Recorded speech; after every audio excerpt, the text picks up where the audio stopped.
pasal 24, pasal 25, dan pasal 29. Nah, yang pertama pasal 24. PPh pasal 24 ini adalah potongan atau pungutan yang dipungut di luar negeri atau dipotong di luar negeri atas penghasilan yang diterima di luar negeri oleh wajib pajak Indonesia yang nantinya dapat menjadi kredit pajak.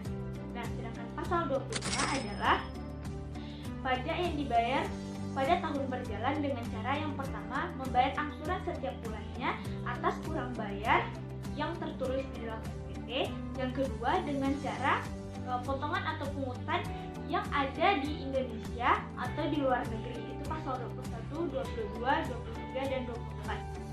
Nah, baiklah, selanjutnya PPh pasal 29, di mana PPh pasal 29 ini adalah PPh kurang bayar yang tertulis di dalam SPT.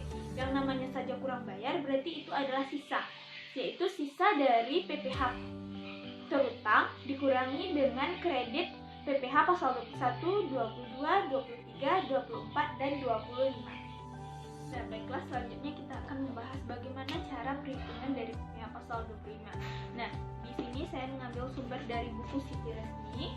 Nah, di sini katanya besarnya angsuran pajak dalam tahun pajak berjalan yang harus dibayar sendiri oleh wajib pajak untuk setiap bulan atau PPh pasal 25 adalah sebesar pajak penghasilan yang terutang menurut surat pemberitahuan pajak penghasilan tahun pajak yang lalu dikurangi dengan A.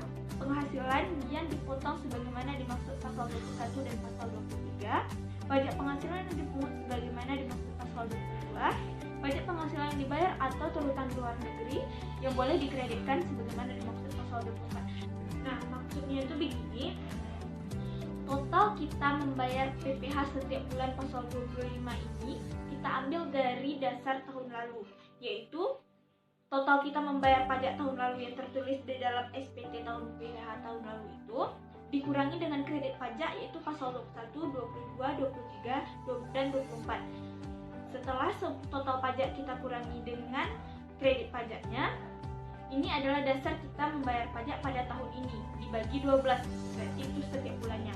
Sebagai contoh, kita tahun lalu membayar pajak setelah dikurangi dengan kredit pajaknya 12 juta, maka setiap bulannya berarti kredit pajak kita itu 1 juta. 1 juta kita bayar setiap bulan, itu adalah PPh pasal 25 pada tahun ini. Nah, maksud dari PPh pasal 29 nantinya itu adalah PPh pasal 25 ini ternyata pajak kita masih ada selisihnya yang harus dibayar, itu adalah PPh 29.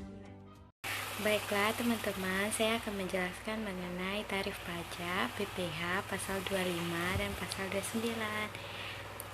Baiklah, saya akan menjelaskan mengenai tarif pajak PPh pasal 25. Tarif pajak PPh pasal 25 dikenakan atas yang pertama yaitu wajib pajak orang pribadi pengusaha tertentu atau WP/OPPT, yaitu yang melakukan usaha penjualan barang, baik grosir maupun eceran, serta jasa dengan satu atau lebih tempat usaha. PPh 25 bagi OPPT sama dengan 0,75% dikali omset bulanan tiap masing-masing tempat usaha. Yang kedua dikenakan atas wajib pajak orang pribadi selain pengusaha tertentu atau WP OPSPT, yaitu pekerja bebas atau karyawan yang tidak memiliki usaha sendiri. PPh 25 bagi OPSPT sama dengan penghasilan kena pajak atau PKP dikali tarif PPh pasal 17 ayat 1 huruf A Undang-Undang Pajak Penghasilan selama 12 bulan. Selanjutnya yaitu tarif pajak PPh pasal 29. PPh kurang bayar harus sudah dilunasi sebelum dikeluarkannya SPT. Jika terdapat PPh kurang bayar, wajib pajak atau WP berkewajiban untuk melunasi kekurangan dari pembayaran pajak yang terutang sebelum dikeluarkannya SPT pajak penghasilan. Jika tahun buku sama dengan tahun kalender, kekurangan dari pajak tersebut harus sudah dilunasi paling lambat 31 Maret untuk wajib pajak orang pribadi atau 30 April untuk wajib pajak badan atau WPB sesudah tahun pajak berakhir. PPh pasal 29 wajib disetor dengan menggunakan surat setor pajak atau SSP, yakni paling lambat sebelum SPT tahunan dilaporkan pada kantor pelayanan pajak atau KPP ataupun pada akhir bulan ketiga tahun pajak berikutnya. Bagi wajib pajak orang pribadi, sementara bagi wajib pajak badan atau WPB, penyetorannya dilakukan paling lambat pada akhir bulan keempat tahun pajak berikutnya. Tarif PPh pasal 29 yang dikenakan kepada wajib pajak mengikuti ketentuan sebagai berikut. 1. Wajib pajak orang pribadi, pengusaha tertentu atau WPOPPT. PPh pasal 25 yang dilunasi yang telah saya jelaskan tadi yaitu 0,75 dikali jumlah penghasilan atau omset per bulan. Selanjutnya itu PPh pasal 29 yang wajib dilunasi sama dengan PPh yang masih terutang strip PPh pasal 25 yang sudah dilunasi. Yang kedua ketentuannya yaitu wajib pajak badan atau WPB. Besarnya tarif pajak penghasilan badan usaha dibedakan menjadi beberapa jenis. Tarif tersebut dikategorikan berdasarkan dengan jumlah pendapatan yang didapatkan badan usaha tersebut pada 1 tahun pajak. Baiklah, selanjutnya saya akan menjelaskan tentang PPh pasal 24. Baiklah, ada beberapa situasi di mana seseorang wajib pajak memiliki kewajiban untuk membayar pajak, tidak hanya di Indonesia, tapi juga di luar negeri. Oleh karena itu, jenis pajak ini yaitu PPh pasal 24 atau pajak penghasilan pasal 24 mungkin dapat berlaku untuk kita, di mana sumber penghasilan kena pajak yang dapat digunakan untuk memotong hutang pajak Indonesia, sehingga jumlah pajak yang harus dibayar di Indonesia dapat dikurang dengan jumlah pajak yang telah mereka bayar di luar negeri. Asalkan nilai kredit pajak di luar negeri tidak melebihi hutang pajak yang ingin dibayar di Indonesia. Pemanfaatan kredit pajak di luar negeri ini dimaksudkan agar pajak tidak terkena pajak ganda. Baiklah, saya akan menjelaskan salah satu contoh pajak dari PPh pasal 24, di mana di sini contoh soalnya dari PT Sinar Gemilang di Semarang, di mana PT Sinar Gemilang di Semarang memperoleh penghasilan neto dalam tahun 2014 sebagai berikut, di mana penghasilan dalam negeri sebesar 400 juta dan penghasilan dari Vietnam tarif pajak 20% sebesar 200 juta. Baiklah, saya akan menghitung dan menjelaskan perhitungan pasal PPh 24 atau kredit pajak luar negeri dari PT Sinar Gemilang tahun 2014. Yang pertama, menghitung total penghasilan kena pajak, di mana penghasilan dalam negeri, penghasilan dari Vietnam, serta jumlah penghasilan neto.